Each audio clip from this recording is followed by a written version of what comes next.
Restorative justice approach is the only way to stop lawlessness. The streets tell a different story, with fugitives robbing businesses and homes on a regular basis, crushing the lives of the law-abiding in seconds. Open the windows! The police! Ventura sheriffs and Ventura police with guns drawn surround a BMW sedan. The driver initially tried to flee, backing into an unoccupied car. These masked men targeted a small business for a huge stash. That's what they wanted, the safe. And you see here, that's what they found, full of those MoneyGrams and the family savings. An estimated haul of $100,000 in cash. I'm not protected.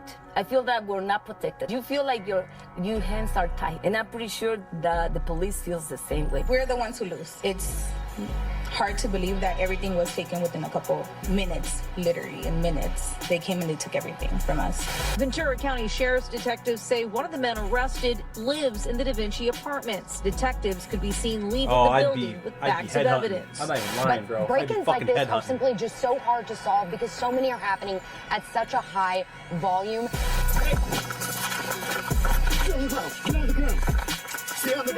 Crime is so bad in California that even taking down a massive group like this has no effect on public safety. Because what nobody's talking about is that as a sanctuary state, California has made itself a magnet for the worst criminals, not just in America, but in the entire world. Because in addition to being a sanctuary state that hides federal fugitives from ICE, local laws here are so meaningless. Criminals can begin stealing chips and soda as teenagers and then graduate to full-on home invaders as adults. Which, as you can imagine, has been the recipe that created all of the problems this place is experiencing right now. And you know something? If you're on the wrong side of the law, moving to California to continue your lawless behavior might be the right idea, but for the wrong reasons. Because all year, this progressive stronghold has scoffed at the Trump administration's attempts to restore order. We've had wave after wave of home invasion, with some places getting hit twice in a row. And businesses aren't safe either, as there's an ongoing wave of store robberies happening simultaneously. While at the exact same time, local leaders tell us crime is perfectly under control and nobody in California needs help fixing anything. But that brings us to the real reason why crime here is just getting worse. How do you stop crime in a place that treats its criminals as victims? Can you even do that? For example, if thieves rob a jewelry store in broad daylight, but every single one of them has some sort of sob story progressives believe makes them innocent in reality, what on earth is going to stop these guys from trying again and again and again? That's a question progressive police departments here can't seem to answer, as they spend all of their time and energy taking down dangerous individuals who never seem to go to jail until something really bad happens.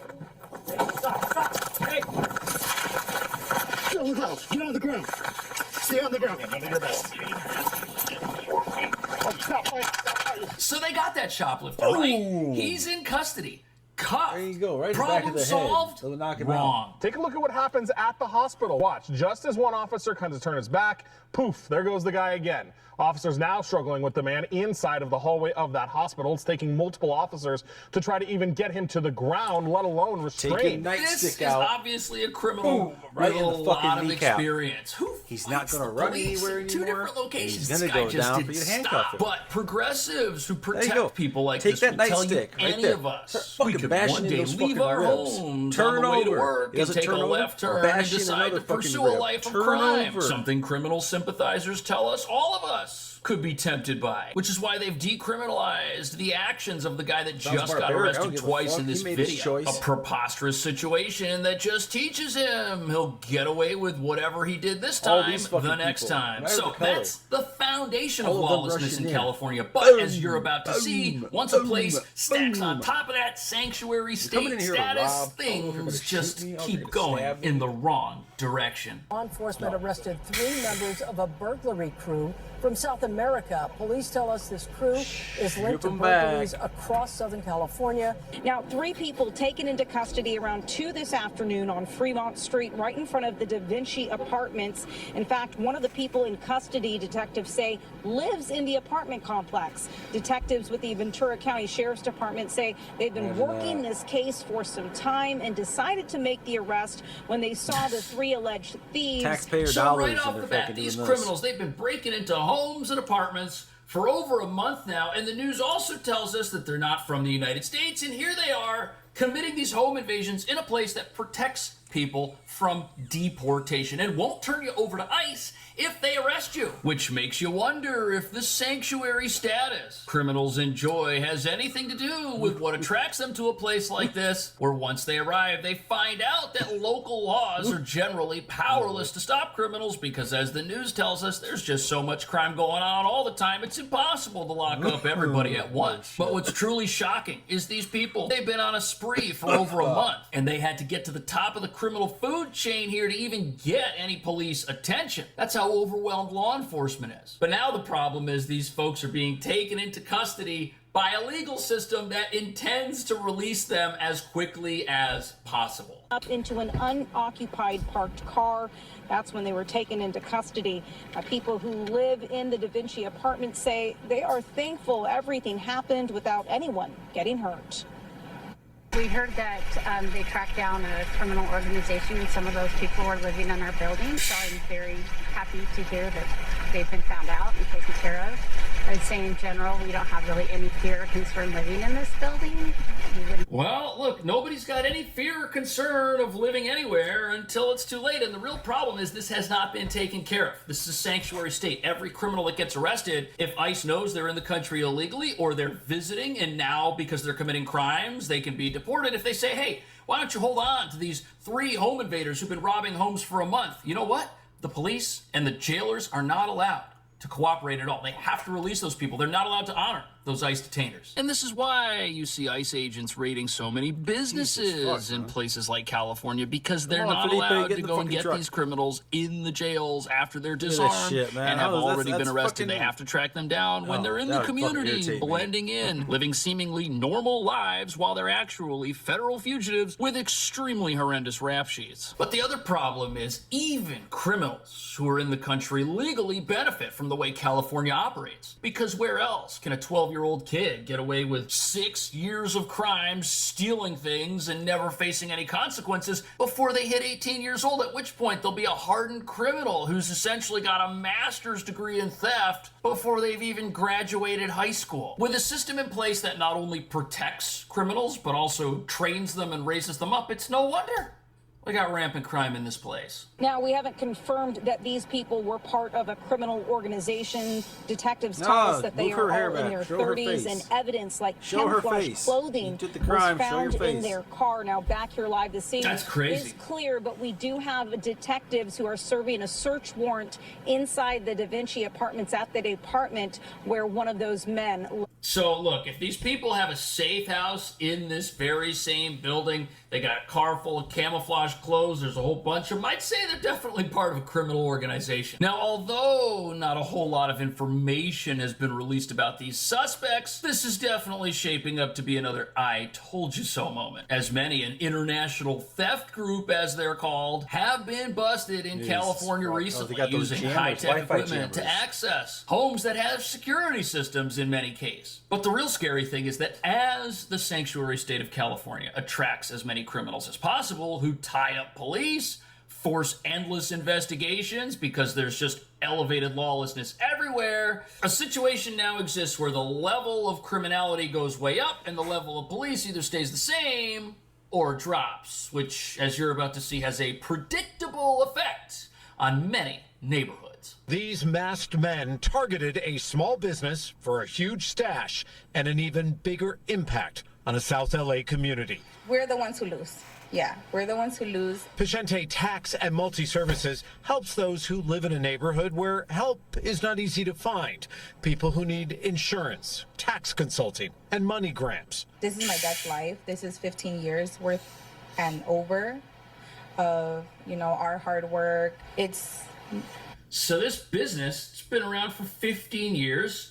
It's not some mega corporation which is just rolling in the dough either. They're a small business in a community. Yet in just minutes, this place was completely cleaned out by criminals. And this is what happens when your laws and justice system import as many criminals as possible from all over the country and all over the world. And when you add to that an unwillingness to fund local police departments, well, pretty soon, in fact, this is happening already, there just aren't enough resources around to stop the bad guys when they come knocking with their crowbars and pickaxes. And remember who these criminals are. These aren't people who woke up one day and just decided to do this for the first time. These are people with years of experience. And here's another way to look at this whole crime situation. Many of these people, they've got half a decade or more of criminal history behind them. They've been stealing for years, which means they've got more experience being criminals than the police have training in the art of taking them down and even making arrests. California is creating these people by refusing to punish them when they steal even the smallest of items. And look what that leads to. That leads to businesses and homes getting cleared out en masse. They've gone through it all. They've battled arrest, evaded police, and then they've escaped justice after the courts set them free, leaving the law-abiding and businesses like this one sitting ducks. Hard to believe that everything was taken within a couple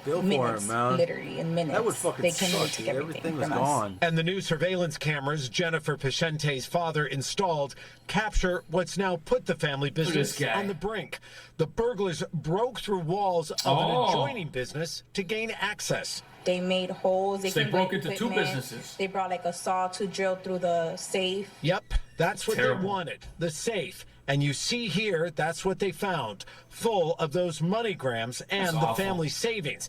An estimated haul of $100,000 in cash. Wow. This is the third time. The third time that this place has been broken into. And they had $100,000 sitting there. Now, I know that some of you watching this are going to say that, hey, these people are idiots. They shouldn't have had $100,000 sitting in a business that's already been robbed several times. But here's the thing. Even though that's true, even though some level of responsibility here does fall on the business owner, they didn't steal from themselves. Criminals still entered this business and were able to get away with all of this. Why? Because lawlessness is not punished by the local government. And that's the real problem here. We can't go about victim blaming, saying that somebody with a house full of nice stuff or a business full of money has done something wrong. No, the criminals have done something wrong, and what's wrong is they're not in jail where they belong. Now, of course, this is a sanctuary state. The owner here might be living in denial that a criminal underworld is taking over his neighborhood. Perhaps these individuals even voted in a manner that is inconsistent with bringing law and order back to California. But the reality is, even if the local individuals don't understand what's going on, we do.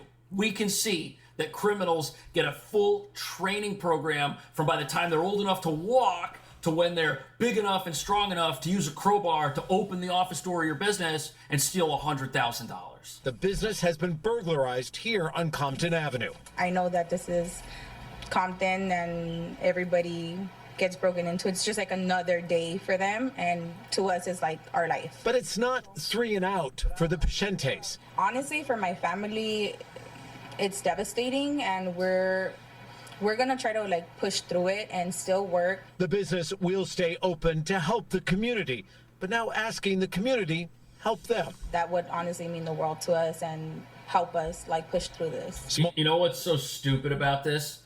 The community has to ask itself for help. It can't ask the police because the police can't do anything. There aren't enough police around.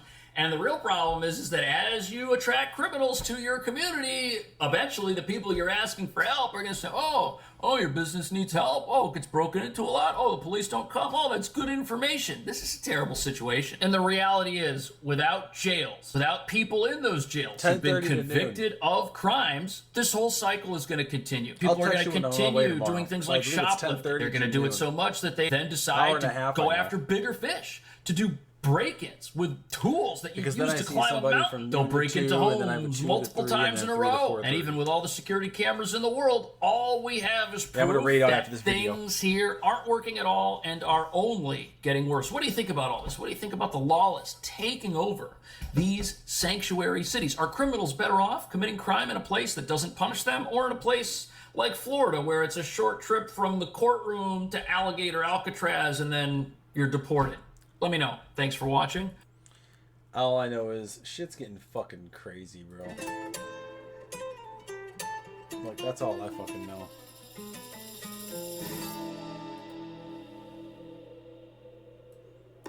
All the money that I